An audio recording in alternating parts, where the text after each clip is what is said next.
Have you ever noticed how English can sometimes be a little tricky? Oh, yeah, Like, you think you understand the words, but then someone uses a phrase that just leaves you scratching your head. totally. It happens to everyone, especially if you're learning English as a second language. Well, on today's deep dive, we're going to tackle some of those head-scratching moments. We're going to be exploring a fascinating resource called Okwo, specifically the chapter titled Okwo Okwa. Which, for everyone listening, translates to the most useful key expressions and proverbs in English. Perfect. Our mission today is to break down some of the most interesting and practical English idioms from this material. Because, let's face it, idioms are everywhere in English. They really are. And they can be the key to sounding more natural and fluent. Plus, who doesn't love that aha moment when you finally understand a tricky expression? Exactly. Okay, so let's get right into it. The source starts off by defining what exactly an idiom is. And it's a really clear explanation. It says that idioms are phrases where the actual meaning is different from the literal meanings of the individual words. Right. You can't just translate each word on its own and expect it to make sense. And the source uses a fantastic example to illustrate this point. Break a leg. Ah, yes, break a leg. It's such a classic example. It is. And it's a great way to show how confusing idioms can be for English learners. Because if you were to translate break a leg literally, as the source does with agasses, it sounds pretty mean, right? Like you're wishing someone harm. Definitely not the kind of thing you want to say to someone before a big event. Not unless you want them to be really nervous. Exactly. But the actual meaning, as the source explains, is the complete opposite. It's a way of wishing someone good luck, especially before a performance or a test. It's almost like a superstitious way of saying, I hope everything goes well, by saying something that sounds bad. Interesting. I never thought about it that way. It makes you wonder about where these phrases come from and how they developed. There's a lot of history and cultural context packed into these seemingly simple phrases. Absolutely. The source even provides a perfect example of how you might use break a leg in a sentence. You have a big test tomorrow. Break a leg. It's so concise and to the point, and it definitely doesn't sound like you're hoping your friend breaks a limb. Not at all. All right, so let's move on to another one of these fascinating idioms. This one is hit the books. Hit the books. Okay. So literally, the source translates this as eat it to hit the books. Interesting. So again, if you took it literally, it sounds like you're advocating for some pretty rough treatment of your textbooks. Yeah, I don't think that would help with studying. Probably not the best study strategy. But in reality, what hit the books means is to start studying seriously, Yeah. to dedicate yourself to learning. To buckle down and get to work. Exactly. It's like you're saying, okay, time to focus and really absorb this material. And the example sentence the source gives really illustrates this perfectly. I need to hit the books tonight because I have an exam in the morning. It paints such a clear picture, doesn't it? It conveys that feeling of urgency and the need to really get down to business. It does. So next up, we have an idiom that always makes me chuckle a little. Spill the beans. Oh, spill the beans, a classic. I know, right? The literal translation, according to the source, is eat to spill the beans. Okay, so we've gone from breaking legs to hitting books to spilling beans.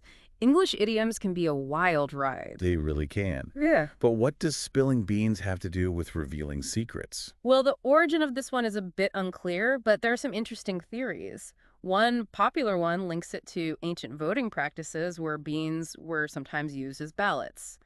So if you spilled the beans, you might accidentally reveal the voting results before they were supposed to be announced. Wow, that's fascinating. So it's like the secret was contained and then suddenly, whoops, it's out in the open. Exactly. And the example sentence from the source really captures that feeling. We were planning a surprise party for Tom, but Sarah spilled the beans and he found out. Poor Tom, no surprise party for him. Well, at least he knows how much his friends care about him, even if the surprise was ruined. That's true. Okay, moving right along, our next idiom is under the weather. Ooh, this was a good one. I like this one too. It's got a very evocative literal translation in Hebrew. Hunger. Under the weather. It makes me think of someone huddled under a dark cloud. It does have a slightly melancholic feel to it, doesn't it? It does. And that actually fits the actual meaning quite well, because under the weather means feeling unwell, either physically or emotionally. Like you're not quite yourself. Exactly. And the source gives us this example sentence. I'm a bit under the weather today, so I might stay home and rest. It's a nice, gentle way of saying that you're not feeling 100%. Definitely a more subtle way of saying I'm sick. Much more tactful. Okay, and our last idiom for today is cost an arm and a leg.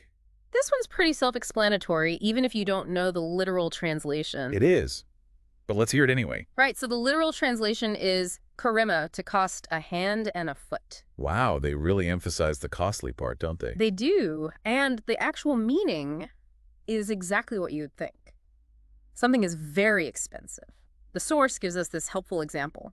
That new phone costs an arm and a leg, so I might wait for a sale. It really paints a picture of something being a major financial burden. Like you'd have to make a huge sacrifice to afford it. All right, so we've covered a lot of ground here. We've learned 5 fantastic English idioms and their meanings. But, this source also gives some great advice on how to actually use these idioms naturally in conversation. Because simply knowing the meaning is only half the battle, right? Exactly. You can't just randomly throw them into any sentence and expect it to sound right. That's why context is so important. Yeah. The source actually cautions against using idioms inappropriately. They even use the example of break a leg again. They say, break a leg, which means don't suddenly include break a leg in a conversation about the weather. Which makes perfect sense. It does. It's all about finding those moments where the idiom naturally fits into the conversation. So, for example, if someone mentions they have a big presentation coming up, that's the perfect opportunity to say break a leg.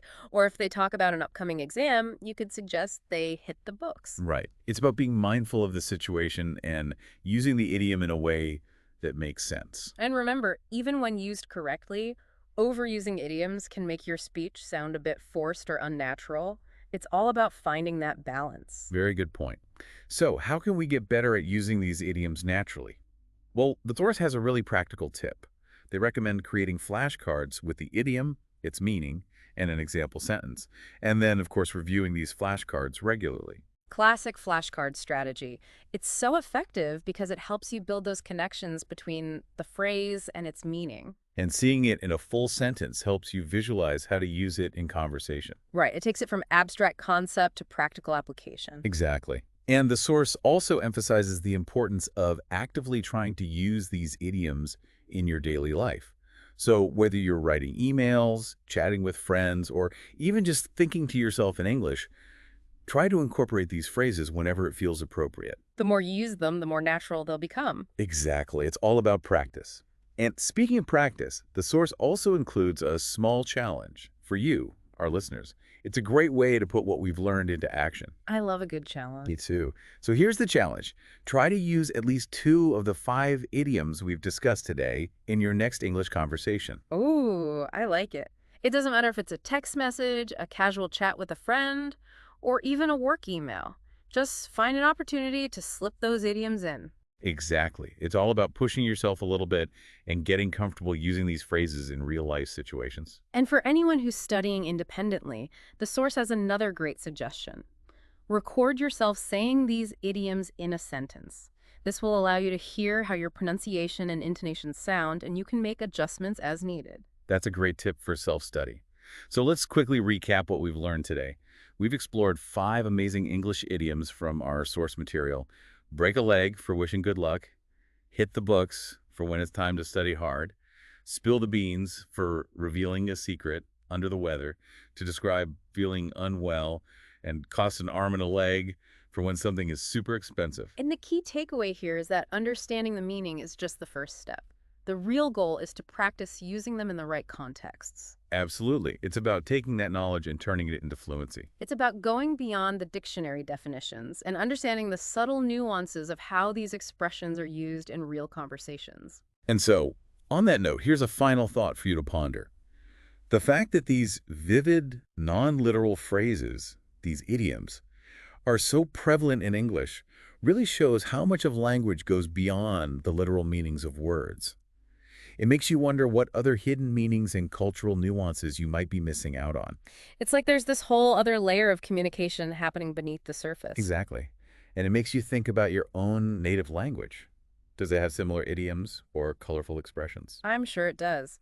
Every language has its own unique way of playing with words and conveying meaning. And exploring those linguistic quirks can be such a fascinating journey. It really is. It's a great way to deepen your understanding of both language and culture. Well, that wraps up our deep dive for today. I hope you enjoyed it. Thanks for joining us, and until next time, happy language learning. keep those idioms flowing.